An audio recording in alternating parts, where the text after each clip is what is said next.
14 સપ્ટેમ્બરે બોપલમાં બેફામ કાર ચલાવીને એક શખ્સને ઉડાવી દેનાર નબીરાના પિતાની આખરે ધરપકડ થઈ. ગુનો નોંધાયા બાદથી ભાગતો ફરતો મિલાપ શાહ બોપલ બ્રિજ નીચેથી પકડાઈ ગયો. પુત્ર સગીર હોવા છતાં તેને મર્સિડીઝ કાર ચલાવવા આપવાને લઈને મિલાપ શાહ વિરુદ્ધ મોટર વ્હીકલ એક્ટ 199A દાખલ કરાઈ છે. આ કેસમાં મોટર વ્હીકલ એક્ટ 181 એટલે કે સગીર વય વાહન ચલાવવાની સાથે સાથે ભારતીય ન્યાય સંહિતાની કલમ 105 પણ લગાવાઈ છે. મતલબ કે સદોષ મનુષ્ય વધનો કેસ બન્યો છે.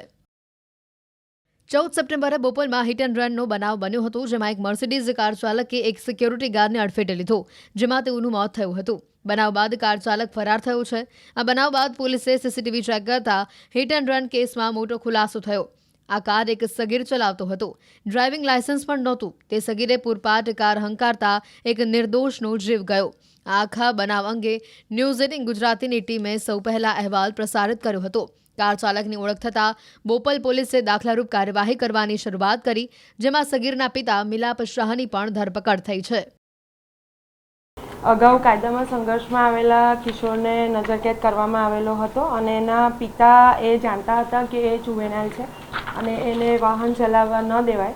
આમ છતાં એમણે એને વાહન ચલાવવા દીધું અથવા એને વાહન ચલાવવા માટે ચાવી આપી અને જે પણ લોકોનો જીવ જોખમમાં મુકાયો છે એમાં એમનો રોલ છે. અનુસંધાને એમની ધરપકડ કરવામાં આવેલી છે અને આ અનુસંધાને BNSની કલમો ઉમેરવામાં આવેલી છે. વધુમાં જણાવવાનું કે આ કિશોરને એના આસપાસના આ કિશોરનું નિવેદન તેમજ એના આસપાસના નજરે જોનાર સાહેદોના નિવેદનો લેવામાં આવેલા છે.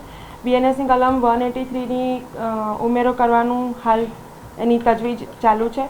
CCTV ફૂટેજ પણ જોવામાં આવેલા છે. વધુમાં કે એ ગાડી કોના નામે છે એ બધી વિગતોના આધારે એના પપ્પાની ધરપકડ કરવામાં આવેલી છે.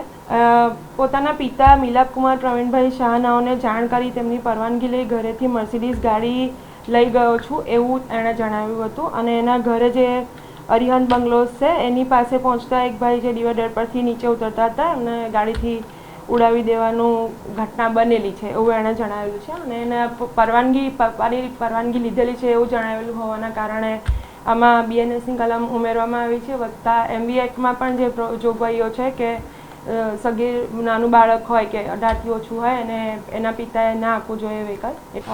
એમની હાલ જે પ્રાથમિક પૂછપરછ કરવામાં આવેલી છે એમાં તેઓએ જણાવ્યું છે કે મિત કેમિકલ નામની જે એમની ફેક્ટરી છે ત્યાં એની મિલ પાસે એક જગ્યા હતી થોડી અંદરની સાઈડ, ત્યાં હતા અને ત્યાર પછી અમુક રિલેટિવ્સના ઘરે પણ નાસ્તા ફરતા હતા અને એમને બોપલ આંબલી રોડ પાસે બ્રિજ નીચેથી એક ગાડીમાં બેઠેલા હતા ત્યાં પકડી લેવામાં આવેલા છે.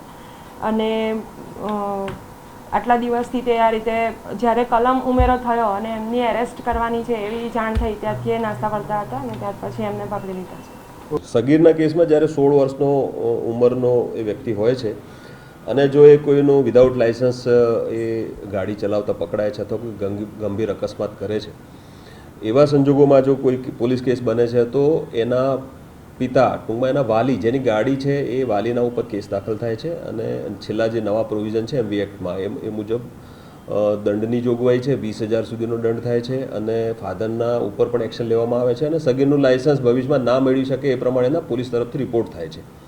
ભવિષ્યમાં જ્યારે 18 વર્ષની ઉંમર પૂરી કરશે ત્યારે અમે પોલીસનો ઓપિનિયન લઈશું કે ભાઈ આ વ્યક્તિની અરજી આવેલી છે, આ વ્યક્તિ આ રીતે ગંભીર ગુનામાં સંડોવાયેલો હતો, તો એને લાયસન્સની પ્રક્રિયા આગળ કરવી કે કેમ, એ ઓપિનિયન સાથે જ આગળની કાર્યવાહી કરવામાં આવશે.